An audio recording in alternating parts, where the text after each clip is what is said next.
Hello friend, स्वागत है आप सभी का हमारे छोटे से ब्लॉग में। कैसे हैं आप सभी लोग? आशा करते हैं कि स्वस्थ होंगे, मस्त होंगे और अपने कामों में व्यस्त होंगे। तो हम भी बहुत अच्छे हैं फ्रेंड। आज हम आपको बताने जा रहे हैं एक बात जो कि बहुत ही ज़्यादा इम्पोर्टेंट है। फ्रेंड, हमने आप लोग बार बार, पहले हम जिस रूम में रह रहे थे तो आप लोग बार बार एक ही कमेंट करते थे कि ये रूम कैसा है, ये रूम, क्योंकि वो झोपड़ी थी, झोपड़ी में रहते थे पहले हम। तो वहाँ पे कुछ अपने लोग भी रहते थे, इसीलिए हम लोग वहाँ पे रहते थे। तो क्या हुआ ना कि यहाँ पे ना जगह बिकती रहती है, लोग खरीदते रहते हैं। तो हमने भी सोचा कि थोड़ी सी जगह एक रूम की अपनी खरीद लेंगे। तो जिनके कमरों में हम रह रहे थे, मकान मालिक के कमरे में, उनका ही मतलब उनका लड़का था, लड़के बहू, तो उनका लड़का हुआ, 2 लड़की थी, एक लड़का हुआ तीसरा। तो बहुत ज़्यादा बीमार था, जो कि अस्पताल में भर्ती था। तो उन्होंने कहा कि हम आपको आप जगह खरीदने के थे, आप लोग खरीद लीजिए, हम बेचेंगे, क्योंकि हमारा लड़का बीमार है, हमें ज़रूरत है पैसों की ज़्यादा, और आपको भी जगह खरीदनी थी। तो हमने कहा ठीक है कि भेज दीजिए, हम खरीद लेंगे 1-2 कमरे की। तो पहले उन्होंने बोला कि 1,20,000 में हम, नहीं, 1,10,000 में 30 बाई 20 देंगे। तो हम लोग मेरे पति मान गए। उन्होंने कहा फिर तो सही है, इतनी सही दे रहा है, चलो खरीद लेते हैं। फिर जब उनके पास पैसे पहुंच गए, उन्होंने कहा अभी हमें तब तक थोड़े 15,000 दे दीजिए, बाकी के पैसे बाद में दे देना, थोड़े थोड़े करके देते रहना।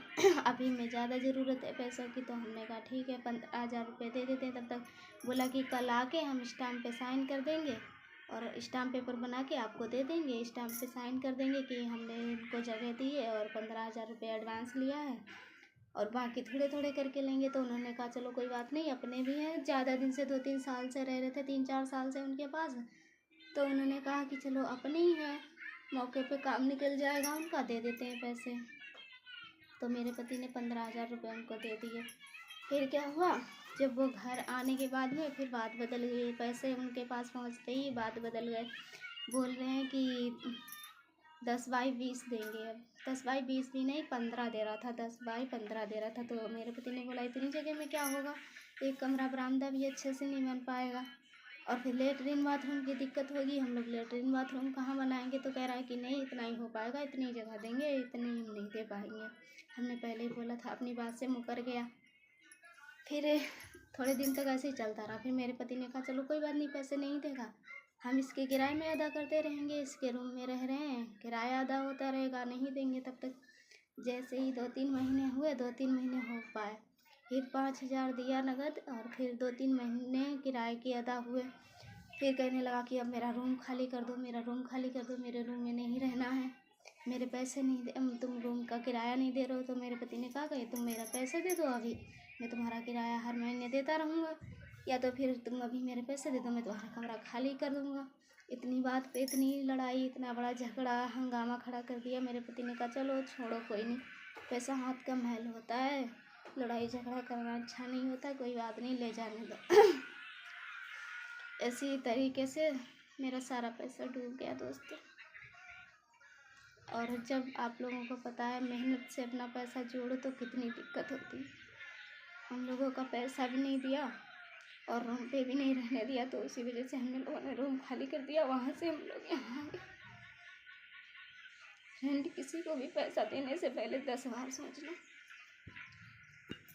चाहे कोई कितना ही अपना क्यों ना हो, पैसा लेने के बाद उसका नियत फिसल जाता है दोस्तों। इसीलिए आप लोग किसी को भी पैसे देने से पहले 10 बार सोचना और बिना ऐसे किसी साइन वगैरह के, स्टाम्प पे साइन कराए कहीं भी पैसे मत देना। अब वो कह रहा है कि वो तो उसमें चले गए, क्या कहते हैं, अरे उसे क्या, बयाना, हाँ, कह रहे हैं कि बयाना में चले गए, बयाना के पैसे कोई नहीं वापस करता है। ऐसा होता है क्या फ्रेंड? ऐसा तो नहीं होता है। अगर 200-400, 200-300, 400-500 होते बयाना में, तुम रख लेते, अच्छी बात थी, कोई बात नहीं, चलो कोई बात नहीं कहते। 15-20 हज़ार रुपये ऐसे बयाना में चले जाते हैं। हम लोग ठहरे बाहर के और वो ठहरे यहाँ गांव के, इसलिए कुछ ज़्यादा झगड़ा भी नहीं कर सकते। बोल क्या फ़ायदा है, बोल नहीं सकते, या तो फिर यहाँ रहना ना हो, यहीं रहना है, तो फिर क्या फ़ायदा इतना झगड़ा करके। इसीलिए हम लोगों ने यही सोच के छोड़ दिया अपना पैसा। और मेहनत से अपना पैसा कमाओ, एक एक रुपया करके जोड़ो, और ऐसे ही कोई ले ले, ऐसे ही चला जाए, कितना दुख होता है दोस्तों। आप लोगों को बता नहीं सकते हैं। इसलिए आप लोग भी ज़्यादा से ज़्यादा सपोर्ट नहीं करते, सपोर्ट करिए। हम थक गए हैं वो किराए के रूमों में रह के, अपनी खुद की जगह ख़रीदना चाहते हैं, खुद की जगह बनाना चाहते हैं। आप लोग प्लीज़ ज़्यादा से ज़्यादा सपोर्ट करिए। तो फिर वहाँ से हमने रूम चेंज कर दिया। यहाँ सही है, फ़िलहाल 2000 रुपये पे है। बड़ा कमरा है, काफ़ी छोटा नहीं है। यहाँ पे रात में अपनी गाड़ी भी अंदर खड़ी कर लेते हैं, बाइक यहाँ पे खड़ी हो जाती है। खाना वाना वगैरह बाहर बनाते हैं चूल्हे पे। इतना बड़ा रूम है। और देखो अनिकेत और परी मोबाइल में बिजी हैं। इनको बस मोबाइल वीडियो ट्रैक्टर चला के दे दो, बहुत खुश रहते हैं। और खाना हम लोग बाहर बनाते हैं, अभी दिखाते हैं आपको। चूल्हा रखा है बाहर, बाहर ही नल है। ये देखो वो चूल्हा है, यहाँ पे हम लोग खाना बनाते हैं। और यहाँ पे नल है ये यहाँ पे कपड़े वगैरह धोते हैं। लैटरिन बाथरूम भी है इधर ही यहाँ पे। वहाँ पे इसलिए रह रहे थे क्योंकि उसका किराया भी कम था, 1200 रुपये था। क्योंकि कच्ची ज़्यादा हमारी बजट में नहीं था, इसलिए वहाँ पे किराया सस्ता था, 1200 रुपये थे। तो हम लोग सोच रहे थे चलो यहीं रह लेते हैं। मगर वो झोपड़ी थी, अच्छी नहीं थी। आप लोग भी लाइव खोलते तो लोग कमेंट करते थे बार बार, ये झोपड़ी कैसी, ये घर कैसा है कर। तो हमने भी सोचा चलो बदल ही देते हैं। यहाँ पे थोड़ा महंगा तो है, लेकिन रूम अच्छा है फ़िलहाल। तब तक के लिए बाय बाय, मिलते हैं अगले ब्लॉग में। और आप लोग ज़्यादा से ज़्यादा सपोर्ट करना प्लीज़।